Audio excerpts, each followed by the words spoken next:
Y ahora nos vamos a Venezuela, donde hubo una jornada caliente con muchas protestas. Además, desde el gobierno de Nicolás Maduro confirmaron que detuvieron a un grupo de soldados amotinados luego de que robaran armamento y vehículos militares. Desde Caracas, Jorge Luis Pérez Valeri nos cuenta toda la información. Hola Jorge Luis, ¿cómo estás?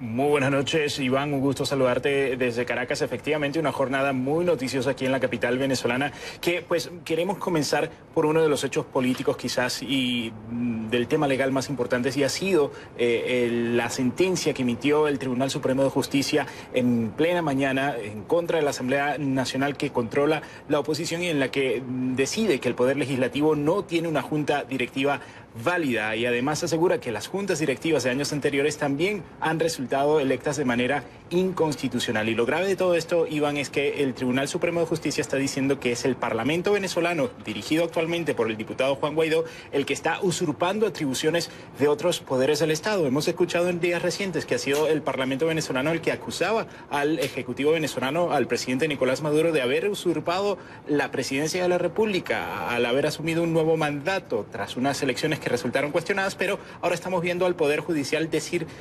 exactamente ese mismo calificativo, decir que el Parlamento venezolano es el que está usurpando atribuciones de otros poderes. Y quería compartir textualmente una parte de esta sentencia en la que el Tribunal Supremo dictaminó: es inadmisible para la Sala Constitucional la usurpación de atribuciones de otros poderes, y además añade que corresponde al Ministerio Público, a la Fiscalía General de la República, determinar la correspondiente responsabilidad penal, civil y administrativa acorde con lo que dice la Constitución, por lo que podríamos ver entonces acciones de parte de la justicia venezolana en contra de los diputados opositores en los próximos días. En todo caso, Iván, en días recientes conversamos de manera exclusiva con el presidente de la Asamblea Nacional, con el diputado Juan Guaidó, sobre toda esta situación. Le consultamos precisamente qué tipo de atribuciones había asumido él como máximo, pues como el presidente del Poder Legislativo, y esto fue lo que nos contestó. Bueno, lo primero es que hemos asumido las competencias de la Constitución. Lo primero es que hemos asumido nuestro rol en esa transferencia, como lo acordamos el martes pasado en la Asamblea Legítima de Venezuela, la única reconocida en el mundo por voto popular. Cuenten los venezolanos aquí y en el mundo que estamos haciendo todo por restablecer el orden constitucional para que cese la usurpación, logremos ese gobierno de transición y tener elecciones libres. Estamos asumiendo las competencias, estamos asumiendo nuestras responsabilidades, y lo importante es que estamos construyendo capacidades, estamos construyendo mayoría, y que vamos a lograrlo, espero que muy pronto. ¿Eso va a significar que usted asuma la presidencia? Eso va a significar eventualmente que con las competencias, no solamente ese elemento, sino todos los necesarios para lograr las 3 fases que hemos determinado.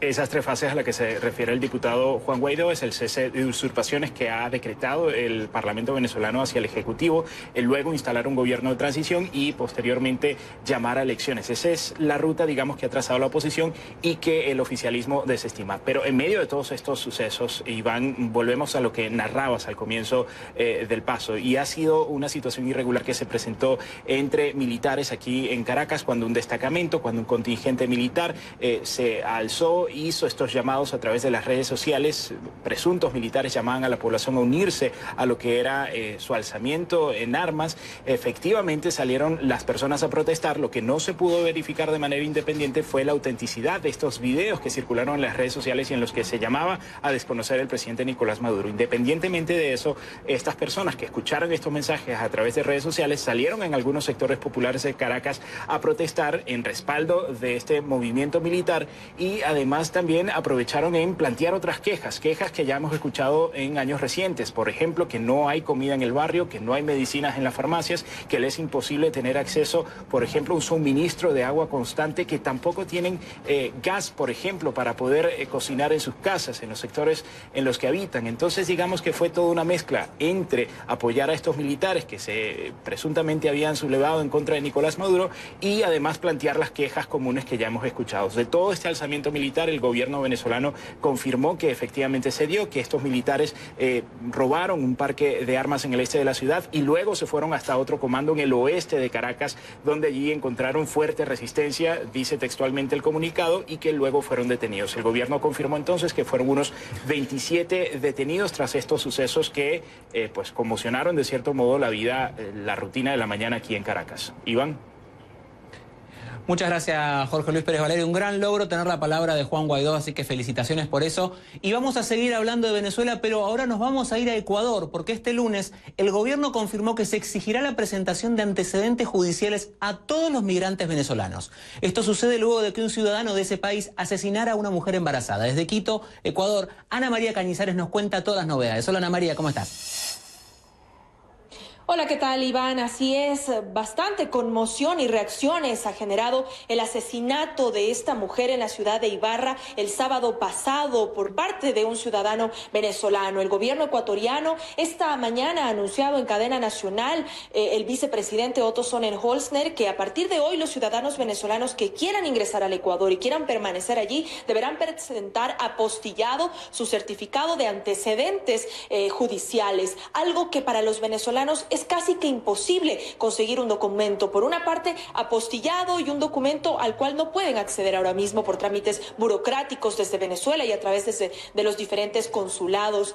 Iván, nosotros esta mañana y parte de la tarde estuvimos cubriendo una marcha, una movilización, una concentración de cientos de mujeres y también hombres que han salido desde Quito a protestar en contra de la violencia machista, en contra de la xenofobia, en contra de la violencia, del odio en las calles de Quito, en la calle, en la avenida de los Chiris, una arteria importante de la capital. Caminaron hasta la Fiscalía General del Estado para insistir también en políticas desde el sistema judicial que impidan que más casos de femicidio, de violencia contra la mujer y de abusos o acoso queden en la impunidad, Iván. Escuchemos también parte de lo que han dicho las asociaciones de ciudadanos venezolanos que consideran que la violencia machista no tiene nacionalidad, no tiene un membrete de un país, sino que esto tiene que ver con otro tipo de políticas. Escuchemos más de cuál ha sido esta reacción por parte de la comunidad de venezolanos.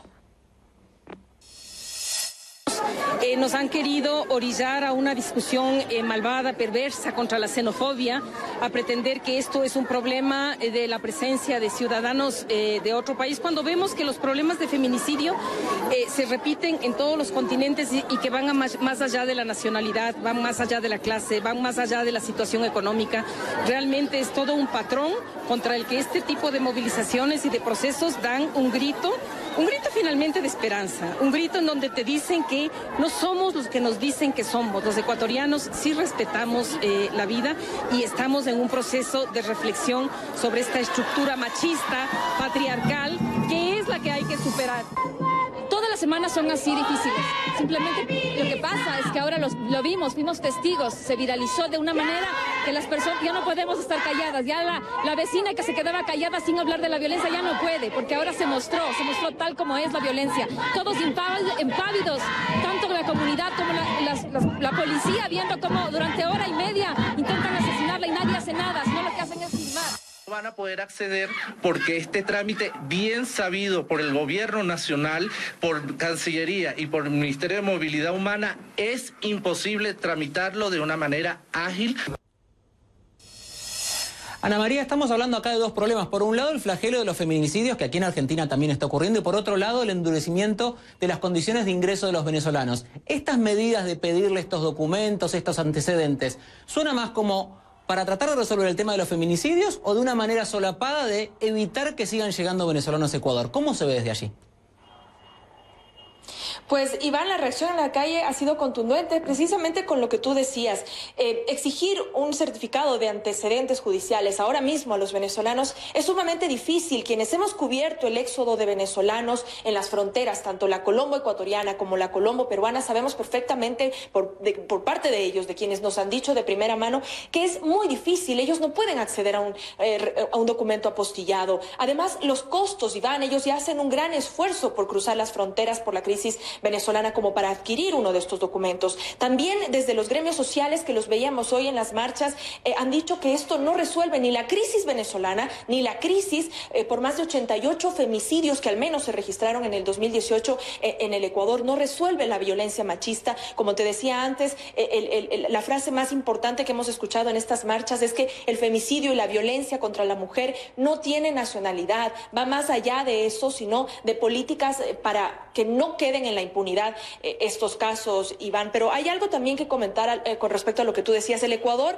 ha liderado las reuniones de varios países de la región. Aquí en Quito hace varios meses ya se han registrado 2 reuniones con representantes diplomáticos para tratar la crisis migratoria de Venezuela. Se firmaron 2 declaraciones de Quito donde no se establecía el pedido de un certificado de antecedentes judiciales. Sin embargo, ahora el Ecuador de alguna manera estaría rompiendo con lo que se llegó a acordar en esta declaración de Quito. Únicamente se presentaba un pasaporte incluso caducado para poder ingresar al Ecuador, pero ahora es del Ecuador quien lideraba estas reuniones, quien estaría rompiendo con lo que se acordó en meses pasados. Incluso se tenía planeada ya una reunión para el mes de abril. Habrá que ver también en el contexto internacional cómo cambian las cosas, pues Venezuela ya ha reaccionado tildando al gobierno de Lenín Moreno como fascista, con medidas a las que responsabiliza si es que algo ocurre con algunos de los venezolanos.